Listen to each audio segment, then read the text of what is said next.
Great to see such a terrific turnout. I'm Daniel Benjamin. I'm the president of the Academy, and I want to welcome you to tonight's Axel Springer lecture entitled Dollar Dominance and the Future of American Power. It's a big issue, the future of American power. Anyway, it will be delivered by our fellow Mark Copelovitch, professor of political science and public affairs at the University of Wisconsin-Madison. Well, declinism is once again in the air. In fact, unlike hay fever, it is not seasonal. It seems to be always in the air. And it is affliction we are stuck with, but I am delighted that while he is here at the Academy as a fellow, Mark is working on a new book entitled The Myth of $, The Myth of American Decline and the Future of the World Order.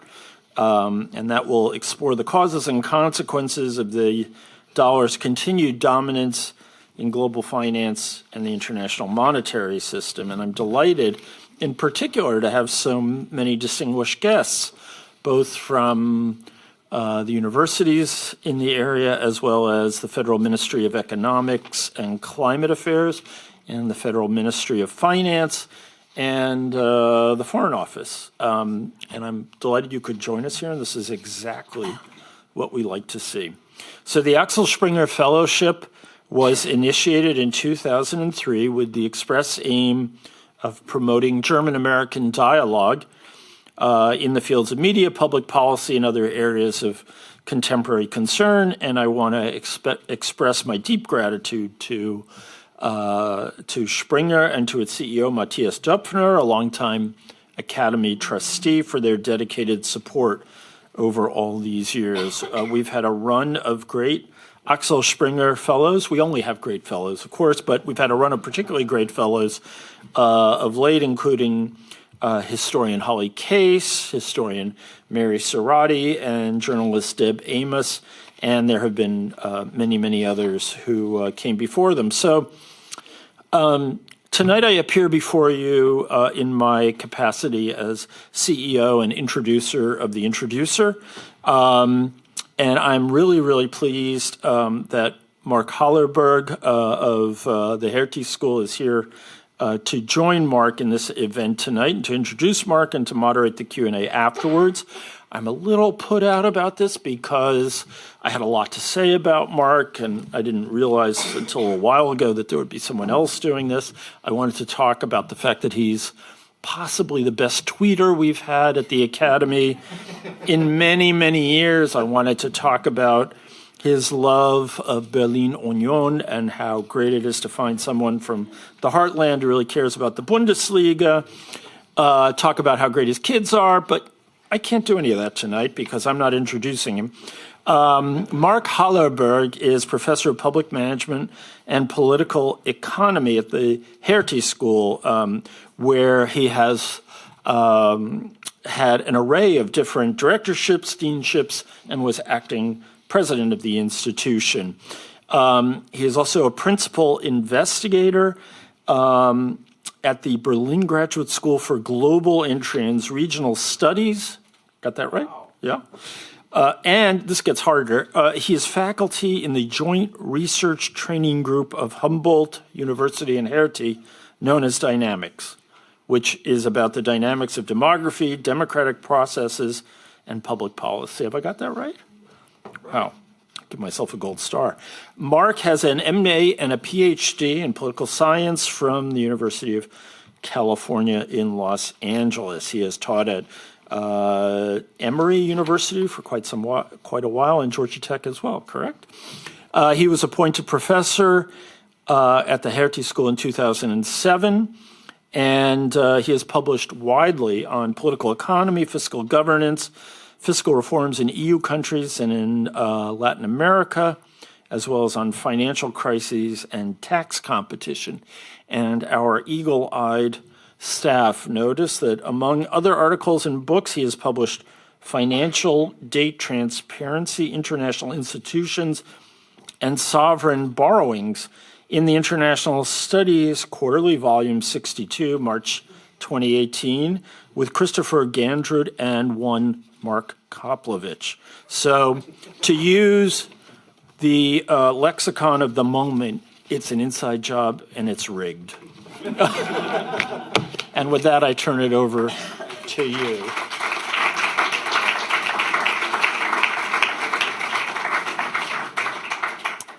Well, thank you, Doug. That was a very generous introduction, and indeed, one of the great honors of doing the introduction tonight is introducing Mark. I mean, I got to know Mark. You mentioned Atlanta and the time in Atlanta. I think the first time we met was at a political economy of international finance conference that was held at the Atlanta Federal Reserve Bank. And he, together with David Singer, who's now at MIT, they just finished up. They worked with Jeff Frieden, a kind of common sort of lineage in terms of sort of intellectual development of actually both of us. But he was writing just before 2008. He had a piece that came out in 2008 that talked about how do you think about banking supervision? Should it be in the central bank? Should you set up something separate? And then the financial crisis hit. And this is a piece I still assign to my students. And it's something that I saw at this conference. We had those initial discussions, but something that endures. And I think this describes a bit some of Mark's work, which is it involves institutions, it involves politics, it involves something that's international. And it's international economics. When we talk about international political economy, I often think I need to look and see what Mark is, I guess, tweeting, because I get the most actual thing, but also what he's been writing. And if you look at his trajectory, he started thinking about these three different components in the IMF. He wrote a book in 2010 looking at the IMF and really the role of politics, but there's also something about currencies and money and things that's in the IMF as well. 10 years later, also with David, he wrote a book looking at banking, looking at global crises, looking also at institutions. And I think today we're going to hear a bit about, and I'm previewing this a little bit, there's going to be something about politics and what Mark talks about. There's going to be something that's really important internationally. And there's going to be something about institutions, although with the title, I guess the question will be, is the institutional part the world order? Is the institutional bit the dollar itself? I can think of different ways he's going to spin this in, but I know I'm going to learn something about this. Now, that was about an introduction in terms of sort of, I think, his intellectual lineage. Why don't I tell you what he does now in his day job? He is indeed professor of political science and public affairs at the University of Wisconsin. He's also a Jean Monnet professor, does a lot runs the European, now I didn't remember the exact name, the European Studies Center, Mark, I think is what it is, but at the University of Wisconsin. So he also does a lot of things looking specifically at Europe. And indeed, I think with this audience, I'd be curious to see sort of the interaction, talking about the dollar, but also thinking with the German and a broader European audience about the implications that are here, and to say that Mark's thought about this. So I think it'll be a good opportunity to have some questions. So in terms of the topic, I'm only going to give 2 or 3 sentences, though, because he's got lots to say about this, but it's indeed about the dollar. It's about the supposed decline. I also happened on the way here to look at Twitter and see who's talking about this, because basically every day somebody's predicting the end of the dollar. And today it was somebody who said the gold standard was going to return, the dollar is about to collapse, everything's going to change. I think I'm not even going to cite that specific person, just say that this is something that's in the air, and it's something indeed that Mark is going to discuss and deal with, I think, in his presentation. So Mark, I'm delighted to see you here, and I'm delighted to learn from you today.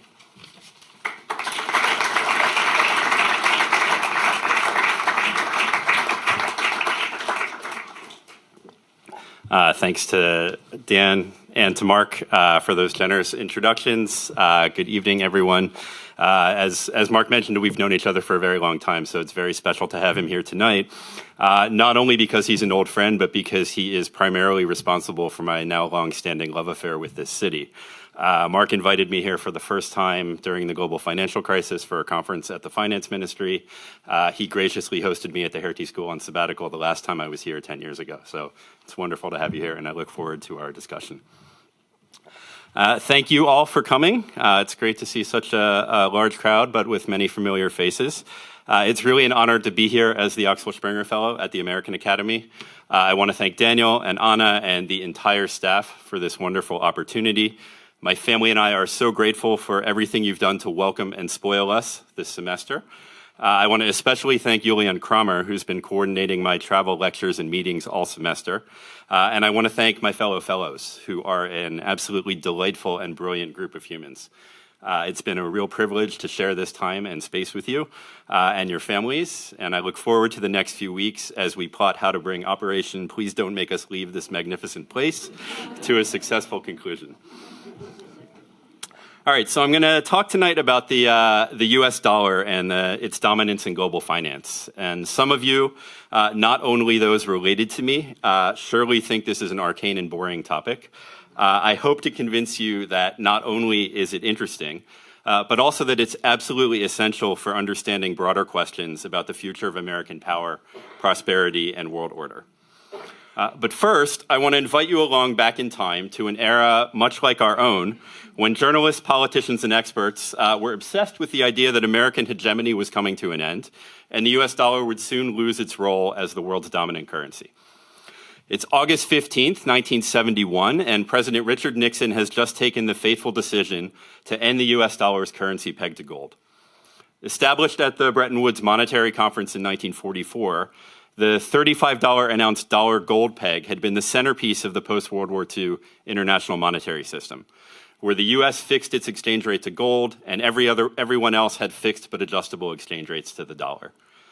Now, this system served the U.S. and the world very well for decades, reviving international trade and bringing monetary and financial stability to a world that had sorely lacked it during the interwar era, with disastrous political consequences.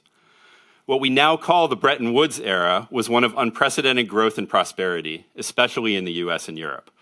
But by 1971, things had changed.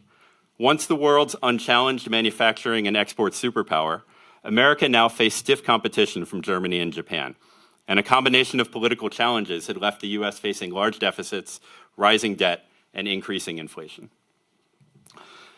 The world's verdict on Nixon's decision was clear. This was the end of American dominance in the international system. Chinese Premier Zhou Enlai confidently declared that the United States' imperialist position of hegemony has been shaken to its very foundation, and the imperialist colonial position is collapsing. Washington Post journalist William Greider would later write, "If historians searched for the precise date on which America's singular dominance ended, they might settle on August 15th, 1971. Of course, the 1970s were famously a decade of economic malaise and political turmoil, but neither dollar dominance nor America's leading geopolitical position ended with the demise of Bretton Woods. By the mid-1980s, it was quite clear that both the US and the dollar remained preeminent. And yet, just a few years later, experts were again declaring the end of American hegemony. Everyone became convinced that Japan, America's rising Asian hegemonic rival, would soon seize control of world politics and the global economy. Indeed, I spent my teenage years in a country as obsessed with Japan's inevitable rise to dominance as so many are now with China's. Lester Thuraw's Head-to-Head and Paul Kennedy's The Rise and Fall of Great Powers topped the New York Times bestseller list, along with a wave of now forgotten books predicting the next great Pacific War. Japan's rising hegemonic challenge even became a staple of late 80s, early 90s pop culture. From Michael Crichton's Rising Sun to Tom Clancy's Dead of Honor, Japan replaced the Soviet Union as the great bogeyman, geopolitically and economically, of the day. Joseph Takagi, the president of Nakatomi Corporation, sums this up well in the opening movements of the greatest of all Christmas movies, Die Hard, when he tells Bruce Willis's character, "Hey, we're flexible. Pearl Harbor didn't work out, so we got you with tape decks." It was only a matter of time, everyone believed, before Japan completed what the Soviets could not, ending American hegemony and seizing control of the global economy. In retrospect, this was sort of silly. Of course, Japan remains the world's fourth largest economy, a key player in international politics, and one of the world's richest countries. But it was always obvious, and became glaringly so during Japan's lost decade, that neither it nor the yen were truly serious geopolitical rivals to the US or economic rivals to the dollar. As I'll discuss more, the parallels between Japan then and China now are strikingly similar. By the mid-90s, we briefly stopped fretting about American decline. The end of the Cold War gave way to the unipolar moment when the conventional wisdom reversed, and many became certain that American power and prosperity would remain unchallenged for decades to come. Of course, this too quickly passed. September 11th, Iraq, Afghanistan, and the global financial crisis extinguished the post-Cold War optimism, and ushered in renewed panic about American decline. Like clockwork, the narrative resumed. The world, we were told, was now a multipolar geopolitical marketplace in which the US found itself competing and losing. This time, it was Europe and China who were ascendant and would soon supplant the US. And today, the conventional wisdom is stronger than ever. American hegemony, everyone knows, is finally unraveling in the face of China's inexorable rise. This widely accepted fact about geopolitics is often paired with a second widely accepted fact about economics, that our debt is unsustainable and we're saddling our grandchildren with bills that they'll never be able to repay. These are comfortable, sensible-sounding arguments. We've all heard them at respectable cocktail parties and read them in respectable publications. The only problem for someone who's a social scientist is an empirical one. The predicted end of American hegemony and the inevitable debt crisis keep not happening. 50 years later, we're still waiting for the supposed end times to arrive. This raises the question of why these narratives persist and why, like zombies, they keep coming back to dominate political discourse. The answer I'll offer you tonight is that American decline is a myth that rests on a fundamental misunderstanding of the foundation of US power and prosperity, the dollar's enduring and unchallenged dominance in global finance. International security experts have consistently ignored global finance and dollar dominance when analyzing the US-China rivalry. Of course, guns, bombs, and soft power matter, but underlying all of these is money and finance. And on this dimension, the gap between the US and everyone else, including China, is enormous, and in fact larger than ever. Similarly, most economists, somewhat ironically, consistently ignore the dollar in global finance when discussing America's debt. As a result, we keep rehashing the same stale debates, and this repeatedly predicted disaster scenarios about an American debt crisis keep not happening. My project, as someone who studies the intersection between international politics and international economics, as Mark said, is an attempt to move us toward a more productive set of discussions about the future of American power and prosperity. All right, so in case you want to tune out and wait for your dessert, I will not be offended. Here's the punchline.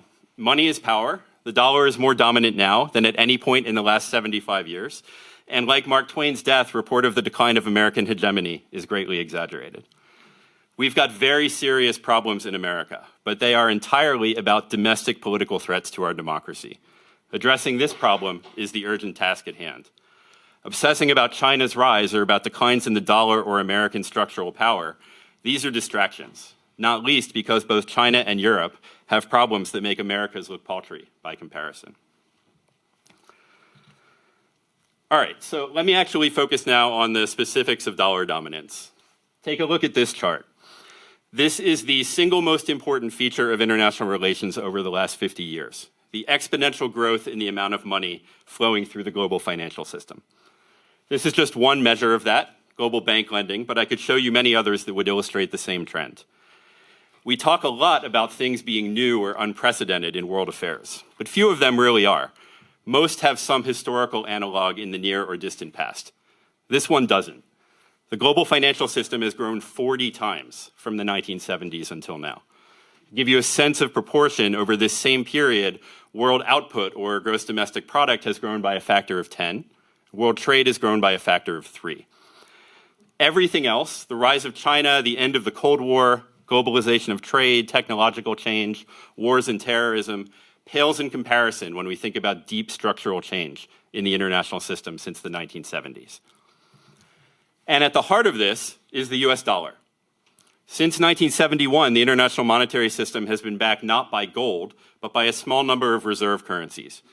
This is what that looks like. This is the composition of all foreign exchange reserves held by the world's governments. Basically, it's 60% dollars, 20% euros, and then everybody else. A small handful of other currencies, the yen, the pound, the Swiss franc, the Canadian loonie, and now the Chinese renminbi. Governments and private actors hold these currencies because world trade and finance take place in them. They want to settle international transactions and park investments in quote-unquote safe assets that everyone believes will retain value. Above all, that means the dollar. But you can see why people think the dollar is in decline. Its share of global reserves has fallen from about 71% to about 59% today. However, if you zoom out, I like to do this a lot, look back historically and see what the trends look like. If you zoom out further and look back to the 1960s, you see there's some movement up and down, but the dollar's share today is basically the same as it was 60 years ago. And 1999 looks like something of an artificial high point. Does anybody remember what happened in 1999 in the global monetary system? Launch of the euro. Right? Before 1999, the Deutschmark was the world's #2 global currency. And as you may recall, especially here in Berlin, lots of people were worried that the new euro would be more Italian or French, which was code for higher inflation and more depreciation, than German. So many investors moved their assets into dollars and away from Deutschmarks and euros as a hedge. And then once that became clear that the euro really was going to be a stable, low inflation currency, people moved back in the other direction. The other thing to note is the small line at the bottom there, CNY. That's the Chinese yuan or renminbi. China only started reporting data on the international use of the renminbi in 2016. So actually, about all of the decline of the dollar's role in the last 5 years is simply that there's not missing data in the time series anymore, and China's actually reported data. Anyway, however you look at it, the world runs on dollars and euros. The RMB and other currencies collectively are about 10% of global reserves. They're important, but they're not remotely challengers to the big two. This is even more clear when we look deeper. This slide shows what Carla Norloff at the University of Toronto calls the full spectrum dominance of the dollar. Being the dominant currency isn't just about reserves, it's about the currencies in which global banking, bonds, foreign exchange transactions take place. And along each of these dimensions, the joint dominance of the dollar and euro is starkly visible. And if you combine all of these into a single index, that's what it looks like. All right, so it's basically the same charts you're looking at, but looking at all of those dimensions of the dollar, and doesn't look like decline. Right? Put simply, the global financial system runs on dollars. In fact, one of the great ironies is that the dollar's dominance has become more, not less entrenched in the wake of two major global economic crises in the last 15 years. This is not the narrative you hear in many op-eds, books, and political discourse about the dollar's imminent decline, but it's the reality of modern global finance. All right, so let me take a minute and discuss why the dollar is so dominant. When we think about what it means to be the dominant international currency, there are 4 key criteria and possibly a 5th. First, of course, size matters. There's a reason the dollar and the reserve currencies are issued by the world's largest countries in global trade and finance. Second, recall the chart I just showed you about the exponential growth in global finance. You simply can't be the world's dominant currency today if you aren't open to global capital flows. Since the 1980s, the US and other rich democracies have removed nearly all of their capital controls, policies to restrict the free movement of finance across borders. China and others have not.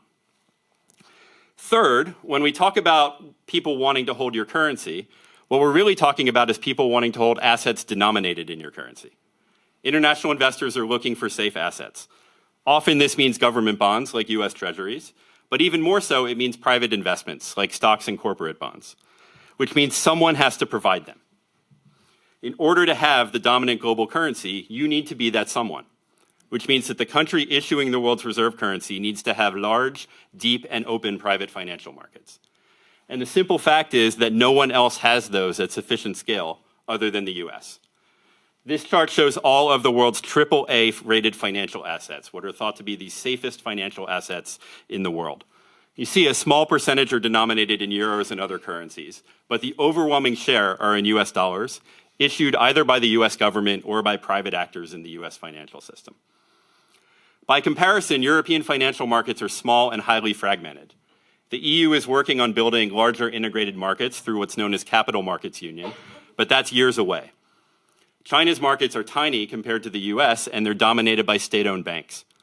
There are a few countries with deep and open financial markets other than the US, like Switzerland or Singapore, but they're small. So if one wants to safely park money somewhere in the global financial system, there's no alternative to the US, which means you need to hold dollars. Fourth, if you're going to have the world's dominant currency, then you need to backstop the global financial system when the world is on fire. This is what's known as being the international lender of last resort. In the 19th century, that was the Bank of England, when the pound was the dominant global currency. Today, the main actor filling that role is the US Federal Reserve. And this is what that looks like. What you're looking at here is a chart of the Fed's swap lines to other major central banks.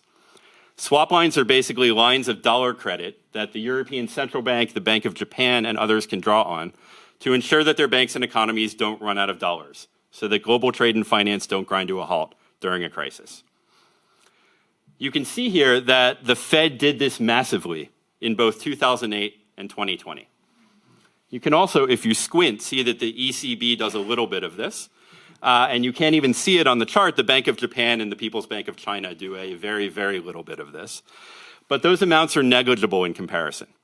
Indeed, just as the world's economy runs on dollars in good times, it does all the more so when the chips are down during a global crisis. If China or the EU wants to have its currency replace the dollar, it needs to start playing this role as the lender of last resort. And there's simply no sign at all that either is willing to assume that responsibility now or any time in the near future. Finally, we can say with some confidence that democracy, or at least a certain level of it, is a prerequisite for having the dominant global currency. If the renminbi were at some point to surpass the dollar, it would be the first time in modern history that the country playing this role would be an authoritarian regime. Indeed, going back to the Dutch and the guilder in the 1600s, every country that has had the world's dominant currency has been, by the standards of its day, among the most democratic in the world. The key here is property rights and the rule of law. Actors in the global economy are simply not going to put most of their money into a currency where their investments are likely to be expropriated by the government, or where they cannot quickly and easily move their money back across borders. Democracies, and certainly the US today, have all kinds of problems, but the level of certainty about these things in comparison to China or Russia or other authoritarian regimes is massively higher. Okay, so let me now spend a few minutes discussing why the two possible challengers to the dollar are not really challengers. We can start with the euro. After 25 years, we can say two things with certainty about the euro. First, it's been an incredible success, and it stands unchallenged as the world's #2 currency. Again, in the 90s, many in Germany feared giving up the Deutschmark would lead to higher inflation and a less stable currency. Those fears were unfounded. But second, the Eurozone has enormous structural problems that have festered since its creation, and there's approximately zero chance of the euro overtaking the dollar as the dominant currency. The central problem is that the euro is a currency without a government. Eurozone countries have pooled sovereignty on money, a single currency, interest rates set by the European Central Bank in Frankfurt, and no independent ability to adjust their exchange rates with each other.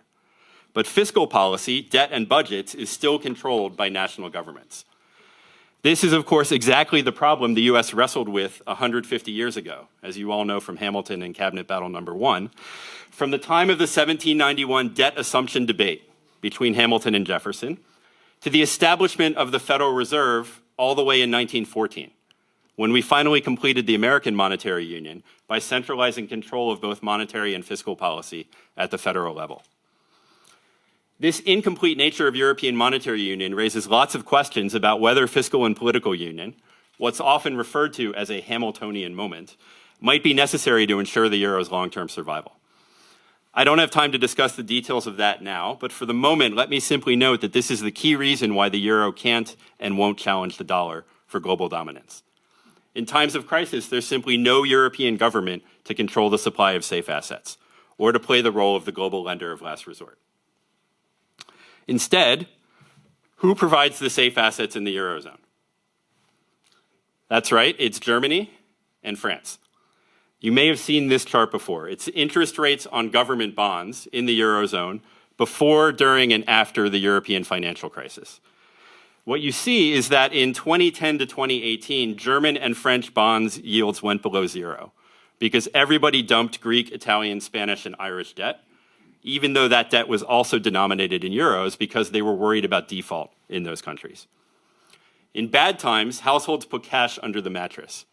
In bad times, investors in the global economy put cash into what they believe are the safest assets. And in the Eurozone, that's German bunds. The problem is that there aren't even enough German bunds to be safe assets in the Eurozone, let alone in the entire global economy. Why not? This is why. This was former German Finance Minister Wolfgang Schäuble's last day at the BMF in 2017. The entire ministry staff gathered in the courtyard in the shape of the famous Schwarze Null, the black zero symbolizing Schäuble's firm and proud commitment to running balanced budgets, or even better, budget surpluses. We could debate the merits and trade-offs of the Schwarze Null and the Schuldenbremse, or debt brake, the constitutional amendment strictly limiting Germany's ability to run budget deficits. My own view is that these policies have been very bad, both economically and politically, for Germany and Europe. But for now, I'll merely note that it's impossible for Germany to run budget and trade surpluses and for the euro to become the dominant global currency. Someone has to provide more safe assets, whether that means more German debt or more European level debt in Brussels and Frankfurt. Put simply, for the euro to rival the dollar, the EU and Germany would need to pursue a set of economic policies that are either the exact opposite of the ones they're pursuing now, or would require a level of fiscal and political integration for which there's no political support at home and probably won't be for decades to come. It's possible all of these things could happen, but few would put money on them. We see the same thing when we look at China. The question there, though, is not if there are enough safe assets, but whether any exist at all. I spoke earlier about capital controls, barriers to the free flow of finance, and the need for the country issuing the world's reserve currency to be fully open to global financial flows.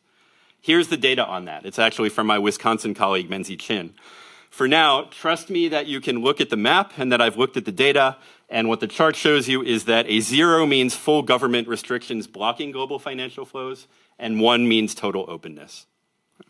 So what you see is that the rich democratic world is basically fully open, and you see that China still has massive restrictions, particularly on outward capital flows. That means you can invest in China, but it's difficult to take your money out of the country once it's there. This, along with the fact that China's domestic financial markets are small and dominated by state-owned banks, means that international investors can't be sure their investments in China are really safe assets. Of course, this is also true of rich Chinese who are rushing to put their wealth in gold instead of renminbi. It's hard to see the RMB replacing the dollar globally when it doesn't even seem to be viewed as a safe asset domestically by China's own citizens. This actually highlights a broader fact, which is that China simply is not a great power when it comes to international finance. Here's my favorite chart to illustrate that. It's from Helene Ray at the London Business School. It shows the global trade network on the left and the global financial network on the right. The circles show who is large in global trade and finance, and the lines show the flows and ties between countries. So you see that China is now, along with the US and the EU and Japan, one of the world's superpowers in international trade. But when you look at finance, China is tiny. You can see the US and you can see the EU countries. You have to squint to find China. Side note, Russia is invisible, which gives you another sense of relative power in the international system. Global finance remains dominated by the US and the EU, and it's not close. Now, like the EU, China could, in the future, mount a challenge to the dollar, become a global financial power to rival its trade and military strength. But that would require Xi Jinping to adopt a set of economic and foreign policies completely at odds with his current domestic political goals. And again, it would probably require a degree of democratization in China that no one realistically expects anytime soon. Maybe you think these things will happen in the next 10, 20, or 50 years. I suspect, as with the EU, that most of us wouldn't be willing to place large bets on that outcome. All right, so here's the too long didn't read version. There will surely come a day at some point in the future when some other currency becomes a serious challenger to dollar dominance and perhaps American financial hegemony ebbs. But it's not this day, and it's not going to be anytime soon, because the potential challengers face enormous domestic political barriers to mounting a challenge. For better and for worse, we live in a dollar-denominated world that's here to stay for many years to come. All right, so let me zoom back out now and think about some of the bigger picture questions. Why do we care about dollar dominance in the international system, in international relations more broadly? First, it matters for how we understand American power and the security side of the US-China rivalry. Lots of people disagree about whether we're in a new Cold War or whether the next World War will start over Taiwan. But either way, wars, both cold and hot, need to be financed. Here is military expenditure by the world's major powers. Chinese data is notoriously hard to come by. Some experts now believe China's military investment is really twice what's on this chart. But even if that's true, it's less than the US, and the US has been massively outspending China and everyone else for decades. We can debate whether we think normatively this is a good idea. That is, whether the US should keep spending this much on defense. And we can debate the positive merits. That is, whether this level of spending will actually achieve stated US strategic objectives. What we don't need to debate is whether the US, and by extension NATO, can afford to spend this much. And yet that's exactly what we keep doing in the pages of foreign affairs and at elite places like the Munich Security Conference, where trade-offs between guns, military spending, and butter, domestic and social and other spending, are assumed, and discussion of American and European financial power is almost completely absent. Went the wrong way there. This is bizarre because US national security officials, such as Kathleen Hicks, who's Joe Biden's Deputy Secretary of Defense, regularly speak about meeting China's pacing challenge as the central goal driving US military strategy. They talk about more investment in the right personnel, weapons, and technology to meet this challenge, but when doing so, they never discuss the two countries' relative financial capabilities. In fact, White House China policy at the National Security Council was led until recently by Rush Doshi, whose prominent book, The Long Game, argues that China is actively pursuing a long-term strategy of displacing the US from hegemony. But it all but ignores the financial side of the equation when discussing China's ability to keep pace or surpass the US in the years ahead. Now, I'm neither a China expert nor an international security expert. Maybe Hicks and Doshi are correct, both on China's intentions and on the idea that meeting its pacing challenge is the right national security strategy. But if we're going to do that, we need to take relative financial power more seriously and factor both countries' abilities to finance military investments and, if need be, wars. That dimension, which highlights the yawning financial gap between the US and China, has been almost totally absent from these discussions.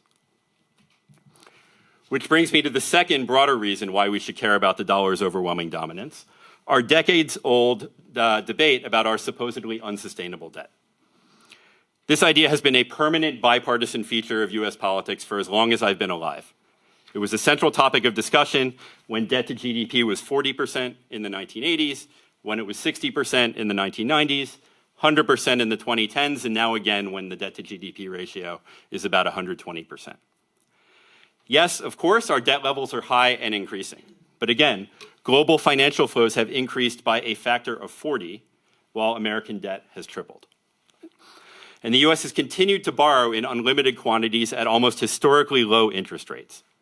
None of the dire predictions of the deficit hawks about hyperinflation, default, or currency debasement have come true. And again, this is not a uniquely American phenomenon.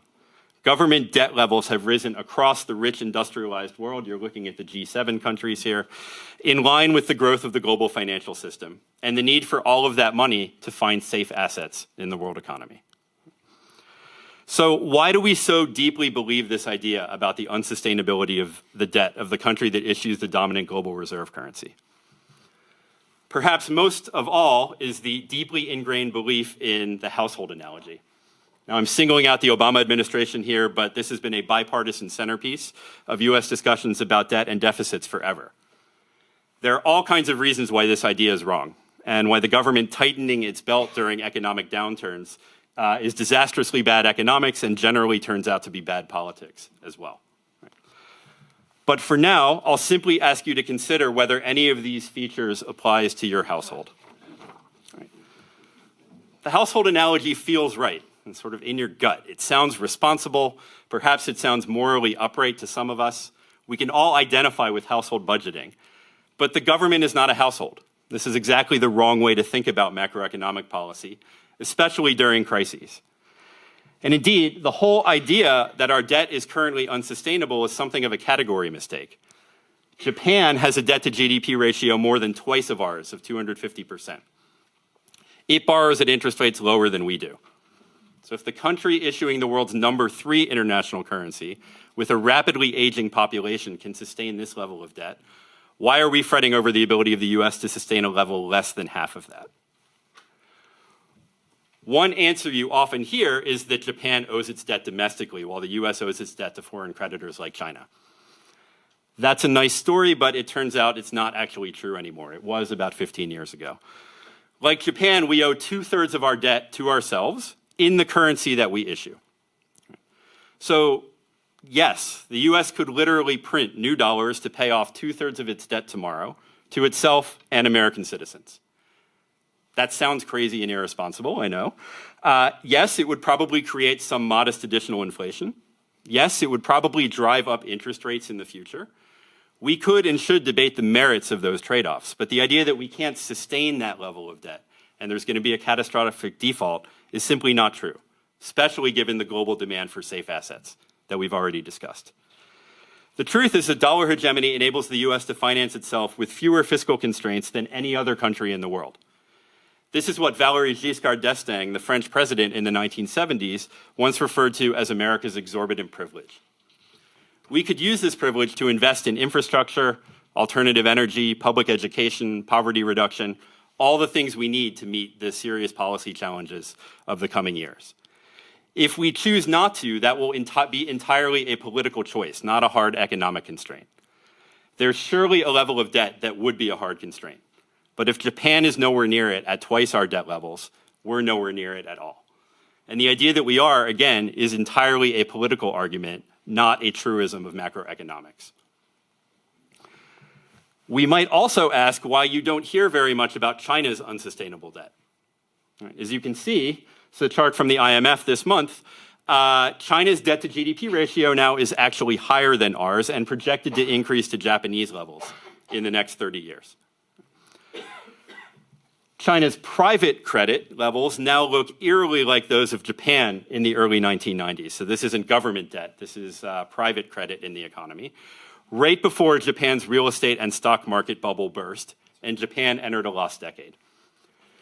Give you a sense by comparison, the US on this metric is at 150, just to give you a sense of where China is. And unlike the US, China is about to head over a demographic cliff. Okay, so these are predictions about the Chinese population and population pyramids over the rest of the 21st century. Why don't we think that it's China, an authoritarian country with a GDP per capita 1/6 of the US, with a rapidly aging and shrinking population, is the one that faces serious debt problems and declining relative power? Why are we so convinced it's the US and not China that's in danger of serious geopolitical decline and financial disaster? Again, I want to suggest that's because we've ignored the role of international finance and America's dominant place in it as we discuss power, hegemony, and the future of world order. If we look at trade or GDP or population, or China's rise to become the world's #2 military power, it does start to look like a new Cold War, or a Japan 2.0, but with nuclear weapons. But if we understand power and hegemony to be rooted primarily in international finance, the gap between the US and China is clear, and the relative power and trajectories of the two countries look very different. So why all the doom and gloom? Why are we still doing the end of American hegemony thing today, 50 years later? Why is everybody so deeply convinced American power is in terminal decline? I suspect, as I'm sure many of you do, that this is the answer. Right? And while Dan's accused me of being overly optimistic, and I've expressed a lot of optimism here, this is the pessimistic part. Right? This is the thing to be worried about. Right? The real five-alarm fire isn't the decline of American power, but rather the authoritarian calls coming from inside the house. When most people talk about declining American hegemony, I think this is what they really mean. And these are the really very serious problems. In fact, on a fundamental level, they're the problems that all of us as fellows this semester at the American Academy are studying from one vantage point or another. Right? But it's really important to be clear and precise about what those problems are. They're problems with America's deeply anti-democratic electoral, legislative, and judicial institutions.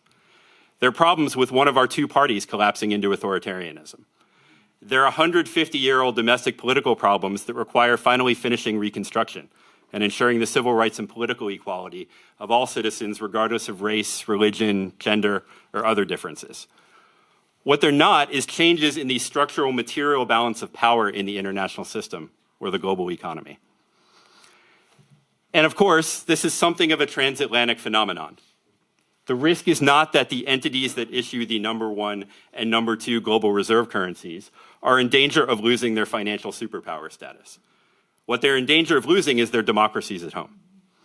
And obsessing about external threats like China or Russia, or structural changes in relative power, or whether the richest countries in the world can afford basic social insurance and other nice things because of some arbitrary debt ratios, they're a distraction from the crucial task at hand of getting our domestic politics in order. All right, I've gone on long enough, not nearly as long as Monsieur Macron today, who spoke for 1 hour and 40 minutes, so I will conclude, and you can breathe sighs of relief. Here are the 3 key takeaways. I won't repeat all of them again. You can read, and you've heard me say them as well. Let me just end by reiterating 2 points. So first, there aren't plausible alternatives to the dollar in our lifetime, unless you believe one of these things is likely to happen in the next 50 years. Maybe you're more optimistic than I am about the ability of Europe or China to overcome their domestic political barriers to fulfilling this role. Maybe you're more optimistic than I am about the trajectory and speed of India's potential rise to global hegemony sometime in the late 21st or early 22nd century. The future is uncertain, and perhaps some of you, there's a few of you in the audience who may be around long enough to find out. Second, the real problem we should be worrying about is domestic politics.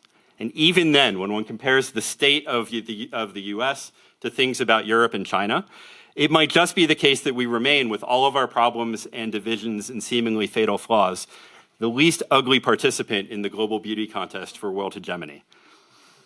I'll end on that somewhat less than optimistic note, and I look forward to my discussion with Mark and to your questions. Thank you very much.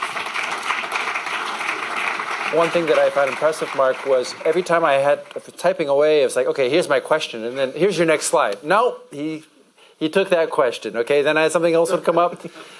There's another one in terms of how this goes. So I hope that you also similarly liked kind of the progression of the thought process and kind of seeing where this was going and thinking about many different topics. I'm going to ask you just 2 things. One is, the more devil's advocate more than anything else, but if I think about the American perspective, and as a fellow American, I guess I'm somewhat more pessimistic, but not just on the democracy. So let me give you two points to this. One is, if I look at the U.S. debt, one thing that's different than Japan, than in the United States, is this idea that anytime you have to increase debt, you have this debt ceiling. Yep. So you have built into the system these sorts of confrontations that you don't have in a country that has different institutions. Let's just put it this way. Yep. I saw the picture of Trump, and many people here may fear that Trump wins, but an alternative scenario could be that Biden wins, but the Republicans keep one or both houses of Congress. Mm-hmm. Senate in particular looks pretty risky for Democrats. And you have kind of these constant fights, and I guess the question I have is, could you sort of walk into a default you weren't necessarily expecting? Mm-hmm. So it's not so much the change in the level, but it's the institutions, in which case we should be nervous about the U.S. Yes, we should be nervous about that. I guess I'd say 2 things about that. So one is we have a Churchillian way of doing the right thing on the debt ceiling after having exhausted all of the alternatives and walking up to the line. But even in that case, that would be a short-term default that probably the Fed is able to offset with some financial shenanigans that is not actually reflective of structural change in the global economy, comparable to, say, the 1940s when Britain's trying to come back onto the gold standard and thinking about, is there actually like relative declining financial power? So that would be bad. And there are lots of things the U.S. does about weaponizing the dollar through sanctions and things like that are bad in the sense of creating demand for moving out of dollars. The problem is, if you move out of dollars, you have to move into something else, right? So, I think about this in demand and supply terms of, we do a lot of these things, and there are institutional barriers and problems, and that casts doubt on the future of the dollar. If there were a plausible challenger, that would be the moment when the switch could happen. Okay. But it would have to be, in my view, really it's either the EU or China are the only option. So it would have to be that the Eurozone or China is now willing to step up, right? Which is what happened with the United States post-Federal Reserve being willing to step up and replace the Bank of England in the UK. And I just don't see that on the supply side, right? I see lots of demand now for, we want to insulate ourselves from the dollar either for political uncertainty reasons like that or geopolitical reasons. But where do you go? And right now there's no option, and I just don't see that anytime soon. Excellent. And you anticipated already my second comment, Yeah.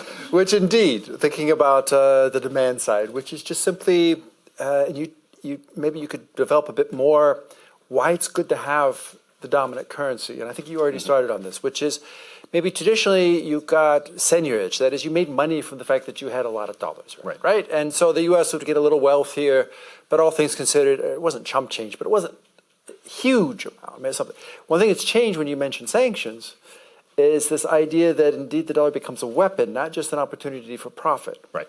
And so this may then spur other countries, Russia, China. I mean, that there's sort of this discussion in the BRICS to have a rival currency that, of course, the Russians, Chinese to the extent, some others see an interest in having. Mm-hmm. But I guess the question is this at all credible? And I'm guessing what your answer will be. But still, if I think about you pointed individual currencies, but of course the Europeans got together and created a currency. Right. Are there other opportunities that aren't just individual countries, but perhaps indeed because of these global rivalries as they become sharper, and they do have, 20% of global trade or something, you can see at least some potential. Right. Do you think that could happen as well? Could that be added to your list of in my lifetimes? A BRICS currency specifically? Yeah. I don't think so because, we've been talking about the BRICS for at least 20 years now, right? Yeah. It breaks down on the fact that the common interest is we don't like something the United States is doing or the US and the Europeans are doing. But then when you really think about a positive common interest, what Brazil wants out of the global economy and India wants and South Africa wants and China wants are not the same thing, right? The other problem is you could see a move because of the weaponization of the dollar. The chart that I showed about reserves, there is this move. The growth actually is not away from the dollar and the euro, but into kind of the other currencies, and it moves up a little bit from 2% to, say, 10%.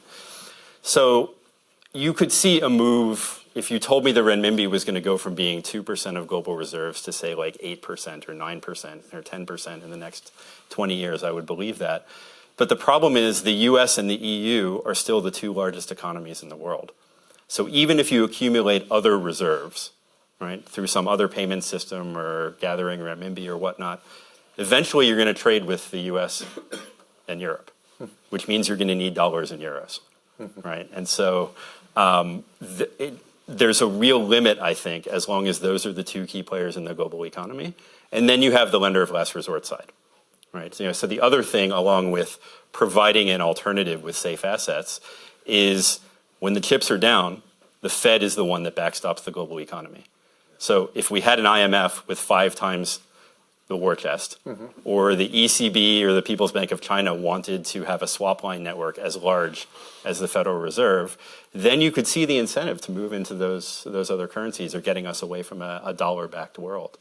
So again, it's a sort of, there's a least worst option here. It plays to all of our bad tendencies as a country. We run big budget deficits, we run big trade deficits, but we kind of have to do that as long as there's a massive capital account surplus and everybody wants to hold dollars. Yeah. And so you come back to the supply side again, I think. Okay, excellent. Yeah. Let's bring in the audience. I see a question here. Go ahead. I think there's a microphone coming around. Yeah. Hi, I'm Tom O'Donnell. Thank you. I work on energy and geopolitics here. I'm completely convinced. I mean, I was before I heard it. I mean, Tooze speaks in the same way and also Panich and Gindin from Toronto had books similar.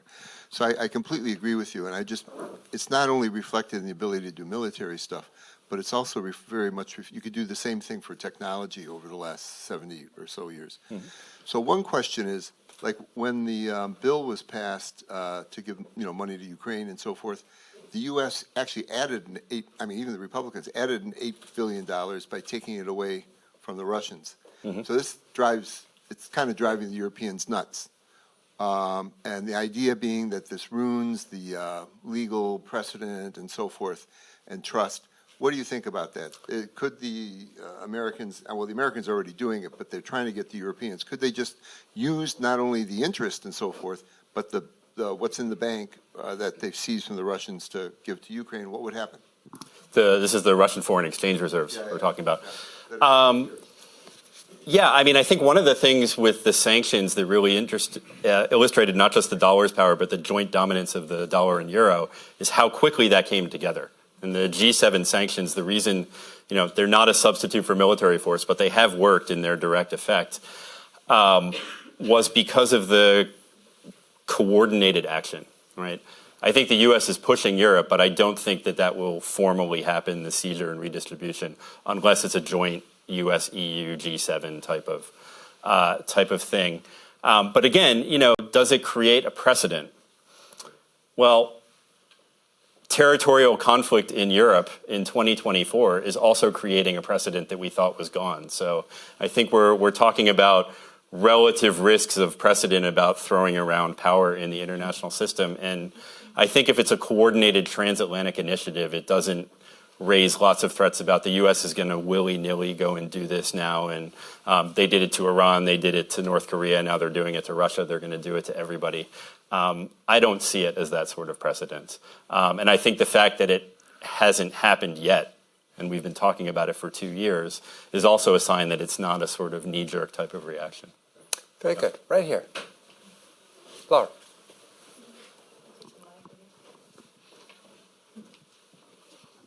Thank you. Lara von Daniels, Stiftung Wissenschaft und Politik. So, Mark, first you answered all the questions I had yourself, and then Mark Hallerberg asked all the other questions I had. But I still have another one.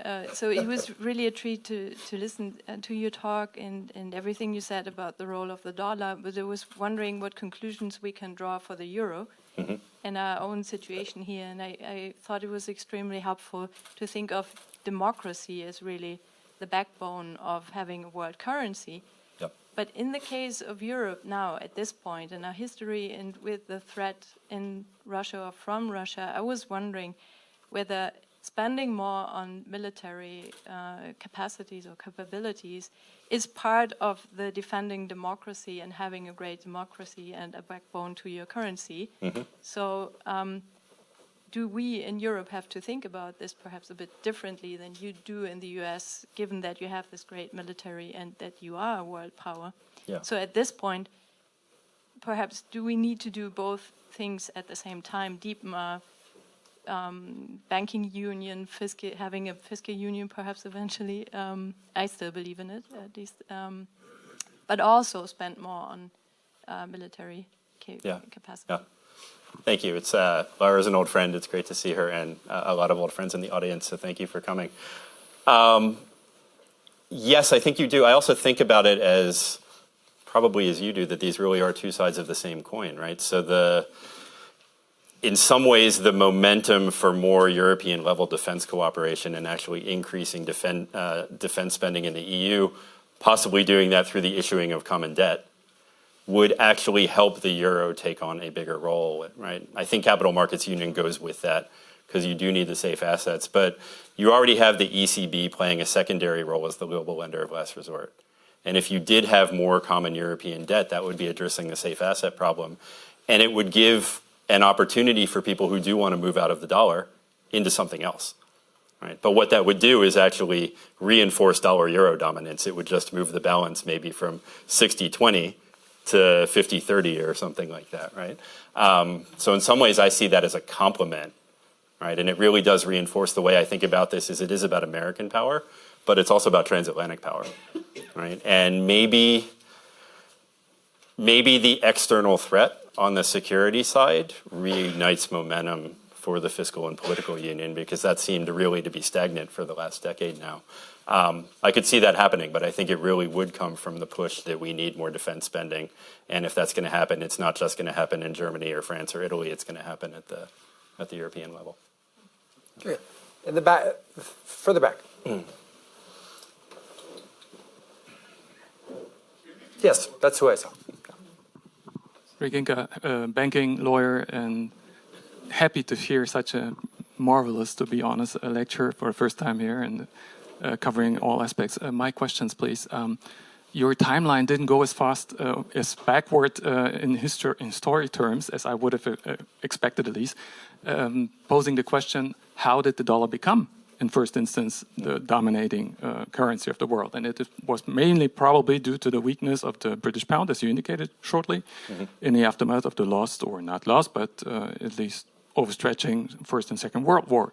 So the shift in the paradigm, who is the major foreign power or international global power being the lender of last resort eventually, had perhaps, this is my assumption at least, some factual grounds on factual reasons on the ground. Would this be potentially forward-looking, the requirement that's at stake for China and Russia jointly or severally to move forward and create other factual whatever Another scenarios? World War? Would this be required in order to replace eventually the dollar dominance? Because otherwise it's not thinkable, I think. So it's possible. I mean, the Bretton Woods Conference in 1944 really was this unique moment of the world economy collapsed in the 1930s completely, and we rebuilt it. And the two world wars had fundamentally changed the financial and military balance of power, right, between the U.S. versus Britain, France, and Germany. There was a period, though, from the 1910s to the 1930s where the dollar, the pound, the franc were kind of jointly the world's major currencies, right? And Barry Eichengreen at Berkeley talks about this as a possibility in the future, that you could kind of move to a tripartite world. But I think a short answer to that is yes, quite possibly, right? If you think about fundamentally, when did the world monetary system evolve versus it was wholesale transformed? The 1944 Bretton Woods Conference was a very unique historical moment coming after two world wars. So if there was a world war, it would depend who the victor was. It would depend on the financial implications of which side had bankrupted itself and then which side was able to play that role of the lender of last resort, right? Frankly, if we end up there, probably who the dominant world currency is a second order or third order question to some much very bigger problems. But I think, you could imagine this evolving and China playing a bigger role, Europe playing a bigger role, and we move to a world of three currencies. But if we're really talking about the euro or the renminbi totally replacing the dollar, I think it would have to take a global military conflict. Very good. Yeah. Would you like to go? He asks very good questions. I want to make sure we involve all groups here, so please. Okay, so I was wondering, this might not be a great question, but I was wondering why we should want to be the dominant currency in the first place. Mm-hmm. It's a great question. It's a really great question. So, and it's, Lucas always asks great questions. It's not one with an easy answer. So, one is reputationally, it signals power and prestige in the international system. Another is it tends to mean that your currency, its exchange rate is higher against other currencies, which means we as Americans are able to purchase more from the rest of the world, so we benefit as consumers. Mm-hmm. Another one is it allows the country and the government to spend more than they're bringing in tax revenue, which means that we can finance things like education and the military and roads and climate investments and all those things more easily than other countries can. So there's not one thing, but there's a bunch of reasons why it's a good thing to have or it's a nice thing to have that other countries have to worry much more about their level of debt and how much they can spend. And they're closer to being like households than the United States is. Okay. Very good question. Thank you so much for your question. Yeah. I have, since I picked somebody in the front, I have somebody in the way back. So unfortunately, the mic's going to have to walk a little bit, but I want to make sure we get everybody in. Thank you very much. Payam Galera, Hertie School. Thanks for your terrific talk. Thank you. I would like to piggyback on the excellent question just asked. So I'm convinced by what you said in the first part of your presentation, right, about the dominance and persistence of the dominance of the dollar. What I'm wondering is, what are the implications So you talked about hegemony, but how necessary is the dollar dominance for hegemony in the first place? So think about the Soviet Union, right? I mean, the Soviet Union was not a financial superpower by any means, and yet it gave the US a good run for its money for several decades, right? So, in other words, if we look at China now, does China actually need to replace the US in financial terms to be a rival, right? And like, what's the link between dollar dominance and the international distribution of power? I don't think China needs to replace the US. But I think one of the things we learned from the lesson of the Soviet Union and then also the lesson of Japan is the race wasn't as close as we thought it was at the time, right? We know now, right? People looked at the economic numbers coming out of the Soviet Union in the 50s and thought it was a miracle. We know now, even though we didn't know then, that by the 1970s, the Soviet economy was in shambles and they were falling behind. We know now that Japan was never really that close to the United States, and the degree to which we viewed them as an economic and geopolitical threat wasn't nearly as much as the reality. So I think that's the way I think about it, right? China wouldn't have to wholesale replace the U.S. financially to really mount a global hegemonic challenge to the United States. But I think we severely discount how important that role is. Right? If you do look back over the last 500 years or so, the country that was the world's most powerful military geopolitical power was also the most powerful financial power. Right? And so we haven't had a case of global hegemony that didn't involve relative democracy and that didn't involve being the dominant global financial power. Now, it's a very small N. Again, I'm a social scientist, right? We would like a large data set of hegemons to really know for certain the correlates of being a hegemon or the causal factors, but we don't have that, right? But I think the discourse in the United States about how close China is, because it's dominated by people who study foreign policy through the lens of security, is very biased relative to the way I view the world as someone who studies the international relations through the lens of the global economy. Very good. Yes, we're right up here.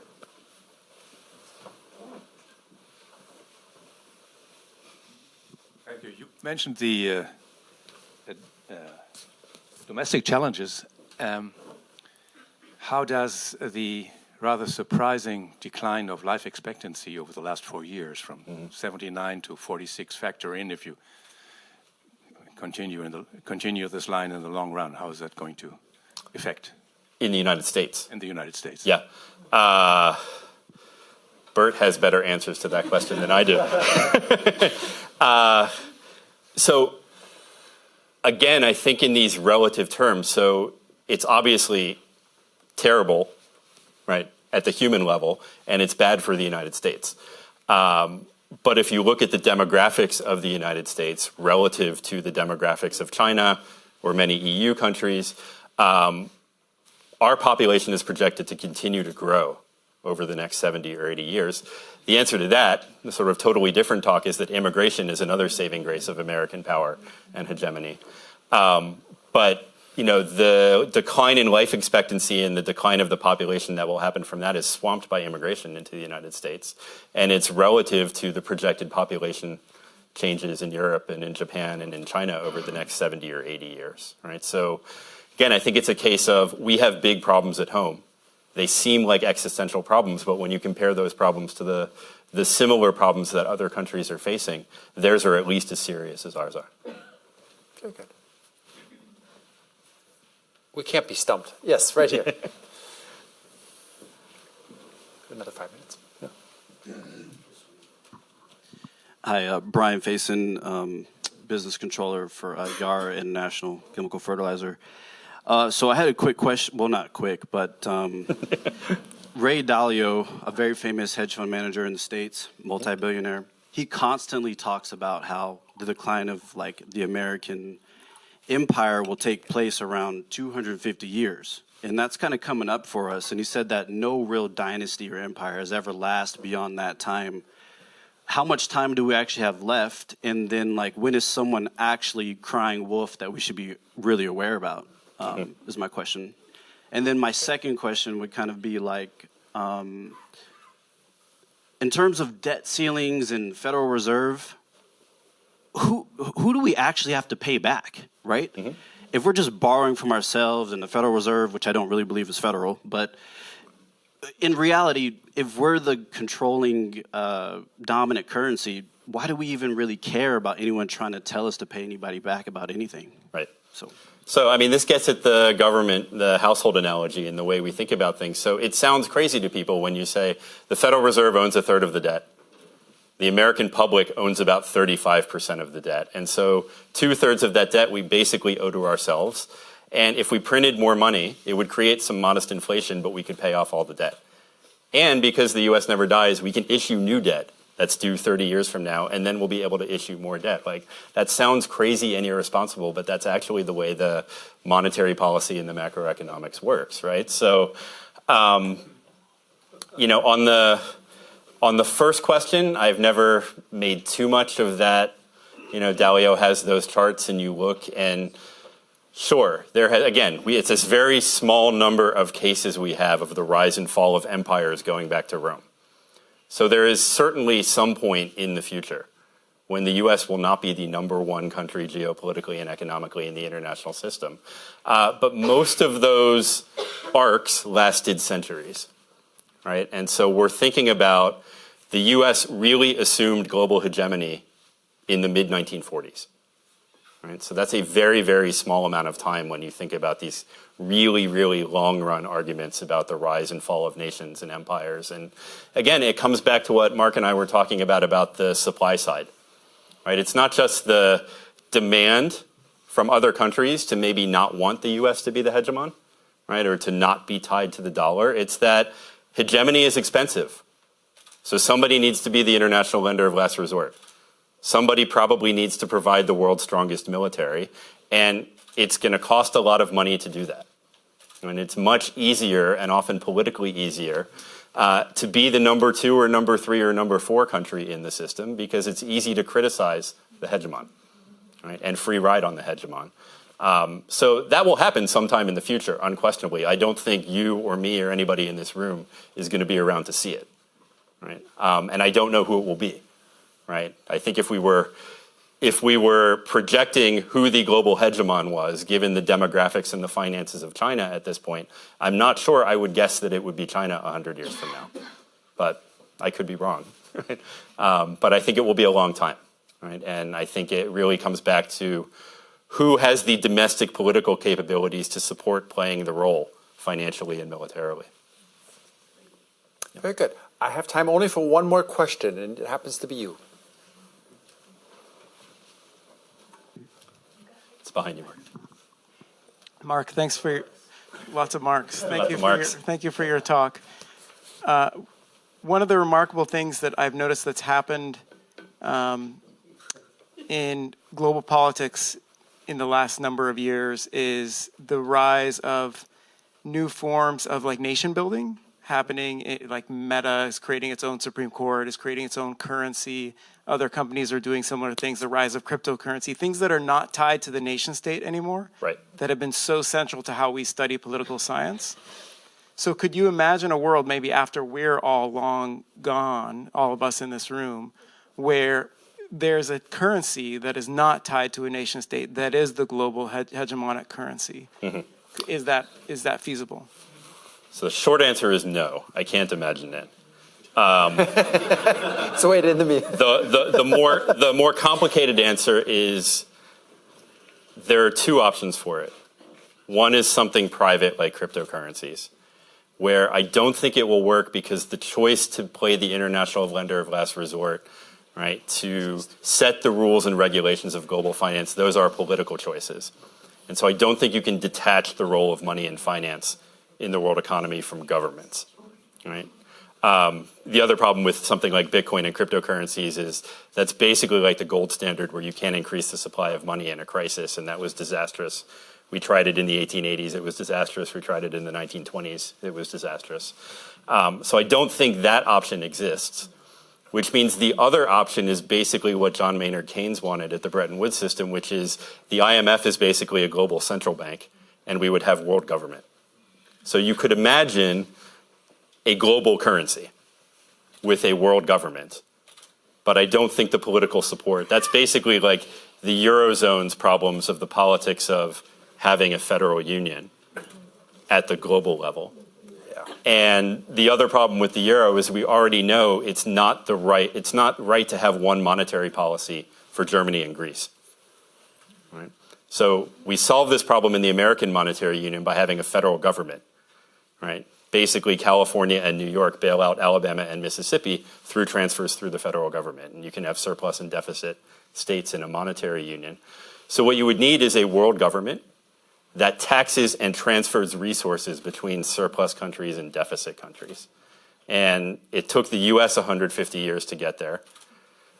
The Europeans haven't gotten there yet and may never get there. So for 200 countries in the world to do that, if we get the world government we have now looks like the Galactic Senate. It's sort of like the UN General Assembly and the Security Council, right? So to have a world government with that level of financial and fiscal and political power, it could happen again, but that's sort of something that happens long after you or I are gone 200, 300 or more years from now.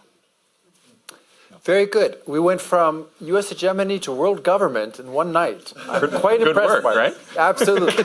Thank you so much.